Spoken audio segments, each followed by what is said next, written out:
Bendiciones, amados hermanos de Iglesia de Cristo Betel y todos aquellos hermanos o amigos que tengan la oportunidad de ver esta cápsula de lo que el Señor ha puesto en mi corazón. Hemos estado haciendo unas cápsulas escatológicas, pero hoy tempranito el Señor ponía en mi corazón un pasaje de la Biblia que quisiera desglosar por lo menos tal vez en 3 cápsulas de 15 minutos. Y este pasaje se encuentra en la primera epístola del apóstol Pedro. Primera epístola del apóstol Pedro, capítulo 4 y verso número 17. Es bien conocido, en algún momento lo he estado compartiendo al predicar, pero quisiera que meditáramos en estas cápsulas. Sé que por el tiempo que tienes en casa, o los que salen a trabajar y llegan a las 6 de la tarde, tendrán la oportunidad quizá en la noche, no sé, en la madrugada, en algún momento, de poder ver estas cápsulas y meditar en ellas. Dice la palabra del Señor: porque es tiempo de que el juicio comience por la casa de Dios. Y si primero comienza por nosotros, aquí se involucra el apóstol Pedro, ¿cuál será el fin de aquellos que no obedecen al Evangelio de Dios? Nos hace esa pregunta el apóstol. Y en el verso 18 leemos: y si el justo con dificultad se salva, ¿en dónde aparecerá el impío y el pecador?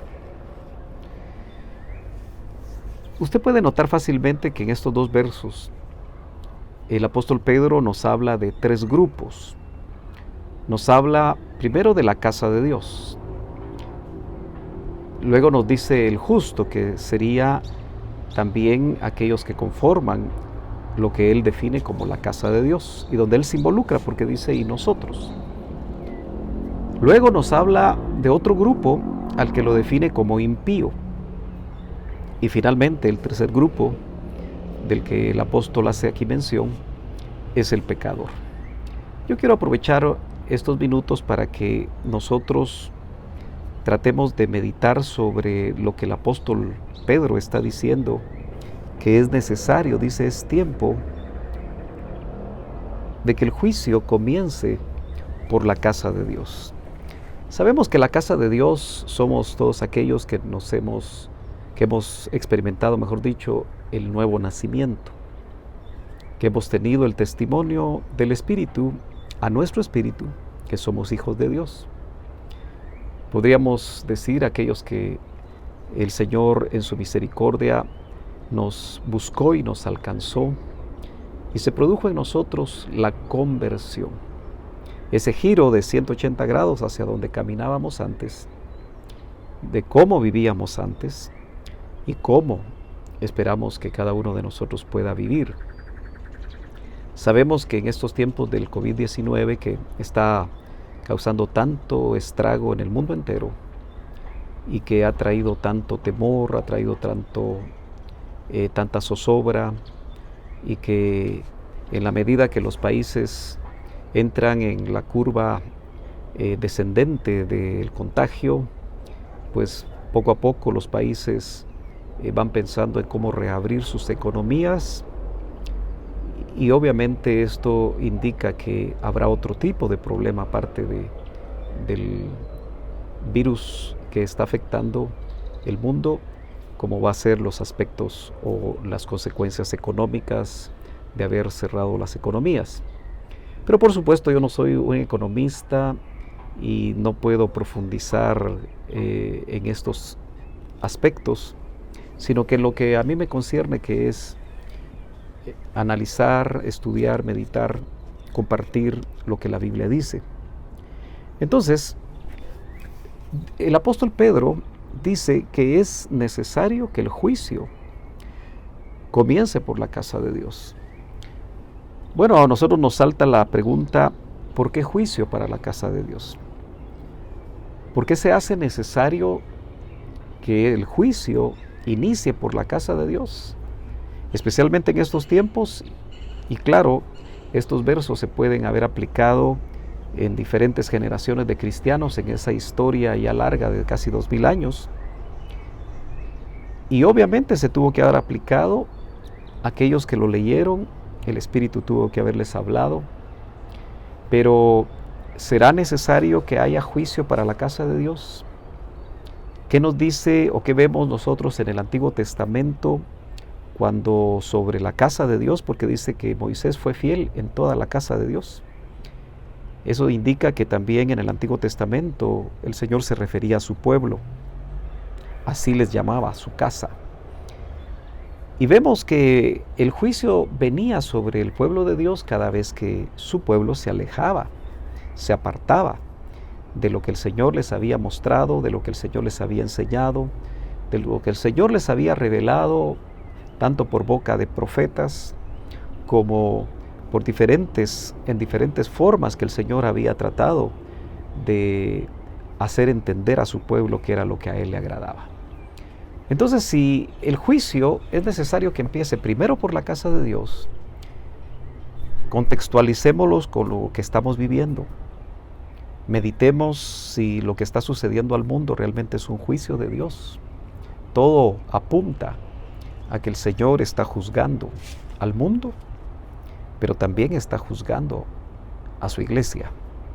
Sabemos que no es un juicio que tenga que ver con la vida eterna, porque la casa de Dios, y como dice el verso 18, dice, y si el justo con dificultad se salva, llama precisamente justo aquel que tuvo la experiencia de haber nacido de nuevo, de haber sido limpiado sus pecados por la sangre derramada en la cruz del Calvario, a través de la revelación que el Espíritu Santo hizo en algún momento de convencernos de pecado, convencernos de juicio, como dice la palabra, como la función del Espíritu Santo. Pero indudablemente ahora nosotros nos damos cuenta que si dice, y si el justo con dificultad se salva, porque la justicia de Dios vino a ser imputada, dice Romanos capítulo 5.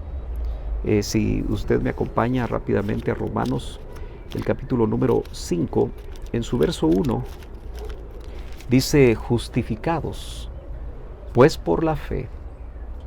Es decir, que nosotros creímos al Señor, creímos a su palabra, nos fue revelado Él como nuestro Salvador, y eso nos justifica, que es un acto legal por medio del cual aquel que era pecador, y de eso vamos a hablar en otra cápsula, fue declarado legalmente como que si nunca hubiera pecado. Y eso produce lo que dice la parte siguiente de este versículo 1, dice, tenemos paz para con Dios por medio de nuestro Señor Jesucristo.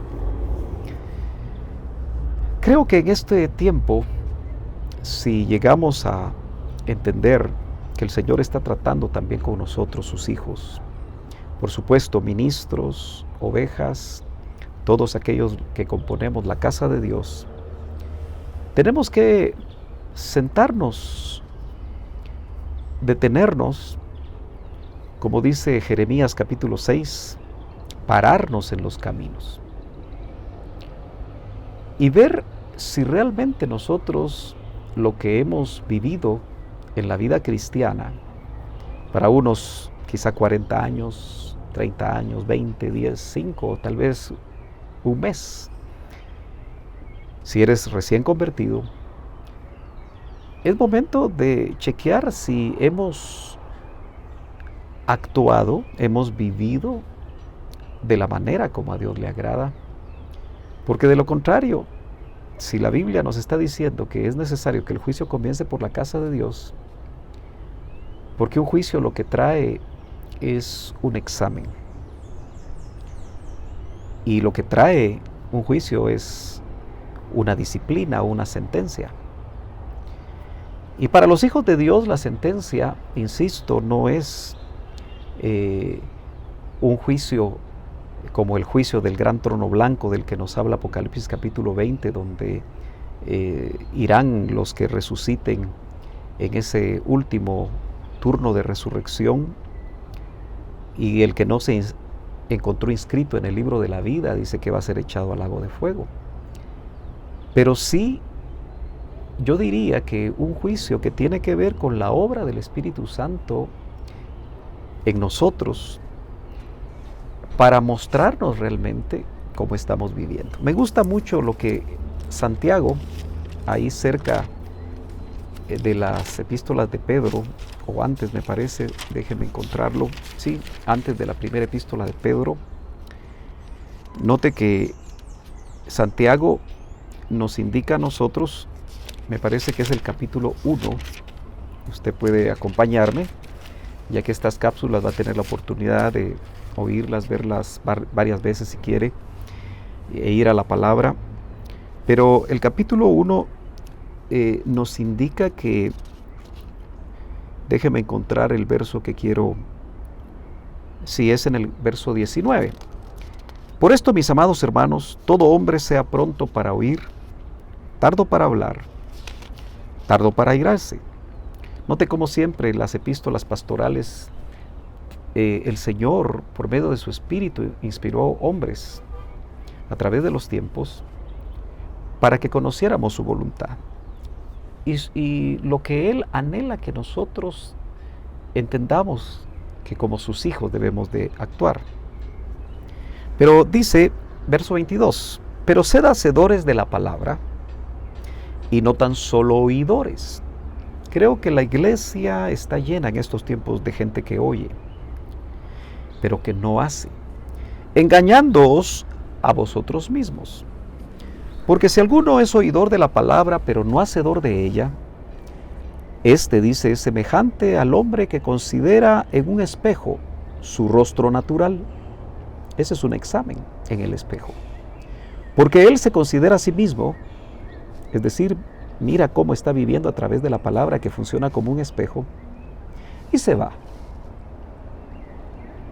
Y luego olvida cómo era. Es decir, que el examen no lo aprovecha. Y quiero decirte, oveja, hermano en Cristo, varón, cabeza de hogar, hermanas amadas, jóvenes, señoritas, niños que quizá tengan la oportunidad de ver esta cápsula, y por supuesto miembros de otras congregaciones, otras denominaciones, pero en fin, si han experimentado el nuevo nacimiento, para todos es importante, incluso para el que les habla, que nosotros nos detengamos. El mundo se ha detenido, los trabajos, las empresas se han detenido. ¿Por qué nosotros no nos detenemos a meditar y aprovechar este tiempo para saber cómo estamos caminando? Dice el verso 25, estamos en Santiago 1. Mas el que mira atentamente en la perfecta ley, la de la libertad, y persevera en ella, no siendo oidor olvidadizo, sino hacedor de la obra, este será bienaventurado en lo que hace. Si regresamos al pasaje, ya que el tiempo se me está terminando en esta cápsula, notemos entonces que el apóstol Pedro, al revelarnos que es necesario que el juicio comience por la casa de Dios y nosotros somos la casa de Dios, es tiempo que nosotros analicemos, es tiempo de que nosotros nos detengamos, es tiempo que nosotros reconozcamos delante de Dios, que la Biblia dice que delante de Él toda nuestra vida está desnuda, todo nuestro ser interior, nuestro corazón está completamente expuesto. Ahí están nuestros pensamientos, ahí están nuestros deseos, ahí está todo. Delante del Señor nosotros realmente tenemos techo de cristal. De tal manera que es mejor que antes de que el juicio venga, un juicio temporal, una disciplina, un trato, un proceso en nuestra vida, y quizá ya estamos en medio de eso, tenemos que chequear. Lo que necesitamos es arrepentirnos, que el Espíritu Santo produzca un arrepentimiento, produzca, como vimos en alguna ocasión, tristeza, la tristeza que produce Dios de aquello que no hemos hecho bien, para que nos podamos arrepentir. Dios te bendiga, sigue pendiente de estas cápsulas porque en la próxima hablaremos del impío. Que el Señor te bendiga.